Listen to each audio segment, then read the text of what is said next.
Hello po, good day. Welcome po sa The Vape Project. And ano pong hinahanap nyo para matulungan ko po kayo? Ano ba pinakamagandang vape nyo dito? Gusto ko yung pinakamaganda at pinakamahal. Ayoko ng cheap. Ay, sige, sure po. Meron po tayo yung The Geek Vape and E100i kit. And meron po tayo 4.5 ml and 100 watts red po. Oh, wow, gusto nyo pong tignan. Ito po. Uy, babe, maganda yan. Yan yung uso ngayon eh. Parang, yan na lang yung kukunin ko. Cool ba ako dito tingnan, be? Oo naman, babe. Maganda at cool na SK chairman. San ko pa, di ba? Sige, dalawa na to. Kukunin namin ngayon. As in ngayon, ha? Sige po, sure po. Yan. Bale po, 3,760 po lahat. And how do you like to pay po? Tumatanggap po kami ng online or cash payment.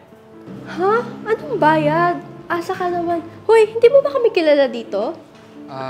Hindi po eh. Taga dito ka, tapos hindi mo kami kilala. Sa bagay, mukhang mahirap ka naman. Wala bang internet ng cellphone mo para maging updated ka? Well, magpapakilala na ako. Ako lang naman isang SK chairman sa lugar na to. At ako lang naman ang isa sa mga SK kagawad dito sa lugar na to. Kaya dapat lang respetuhin mo kami at ibigay mo gusto namin kasi may posisyon kami sa lungsod na to. Pasensya na po mga ate minsan lang po kasi ako dito pero kahit anumang pong posisyon nyo, kailangan nyo pa rin pong magbayad. Malugi po kasi yung shop namin eh. Talagang makapal yung mukha mo, no? Ano bang pakialam namin sa business mo? Gusto mo ipasarado ko to? Gusto mo ba? Hello, paalala lang ha, SK chairman ako. Alam mo, ibigay mo na lang kasi yung gusto niya. May posisyon kami sa gobyerno.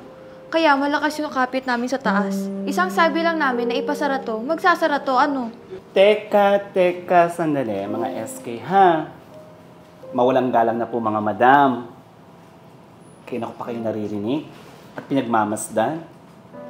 Sobrang man kayo makapagsalita sa bata. At huwag nyo naman gamitin yung posisyon nyo para mang-api ng kapwa at makuha kung ano yung gusto nyo. At sino ka naman ha? Isang dukhang staff ka lang dito katulad niya. Baka gusto mo din matanggal ang trabaho. Mga matitigas ang muka. Be, sabihin mo lang ipapasara natin to.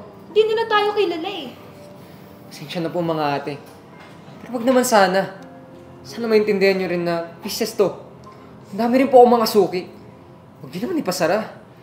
At ibigay mo gusto namin. Ganun lang naman kadali yun. Pinapahirapan nyo pa sarili nyo. Asa ba may ar nito? At para matanggalan kayo ng trabaho? Gusto mong makita si madam. Sakto, nandyan siya. Wait lang tatawagin ko siya. Go, come on! Nang makita natin kung sino mas malakas sa atin. Ate, wag na. Baka magalit si Mami. Ay, Jello, hindi. Para alam ng mga yan na mali yung ginagawa nila. Tawagin ko yung mami mo. Nagta kayo.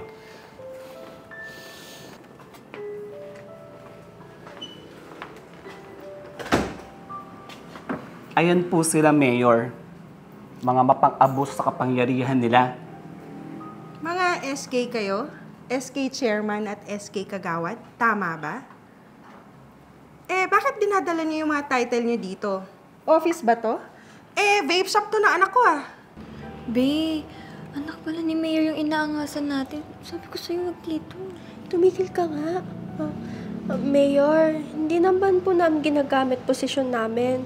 Ano lang Naku, po huwag ka kasi... na magpaliwanag. Nasabi na ni Beth sa akin lahat. Ito ba yung mga binoto ng mga bata para maging magandang ihemplo sa lipunan? Mga nang-aapi at nangahamak ng mga tao? Ito ba yung plataforma nyo? Hindi po, Mayor. Nagkaroon lang kayo ng posisyon, puro kasakiman na yun nasa isipan nyo. Sa ginawa niyo sa anak ko o sa kahit kanino man, hindi nyo deserve ang title na yan, kaya dapat lang bawiin. Mayor, wag naman po. Promise po, magbabago na po kami. Hindi na po mauulit. Sorry po, humingi po kami ng tawad. Huwag kang humingi ng tawad sa akin, sa anak ko at sa staff namin. Mga sir, ma'am, pasensya na po. Nagsisisi po kami sa ginawa namin. Hayaan niyo po, hindi na po mauulit. Huwag niyo na po kami airport po, please. Kala ko ba matatapang kayo? Kanina kasi, may mga kapangyarihan kayo.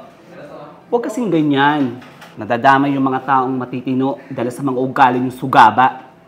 Sana po next time mga ate, kahit anumang posisyon nyo, pataas man o mababa, matuto po kayo rumespeto sa kapwa.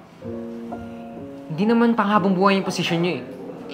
Pero, kung paano kayo makitungo sa kapwa, tatatakin sa utak ng mga tao. Tama, anak ko. Pero bilang mayor, hindi ko to papalagpasin. Kailangan may matutunan kayo sa nangyari ngayon. Bukas, magpapatawag ako ng meeting. Umalis na kayo.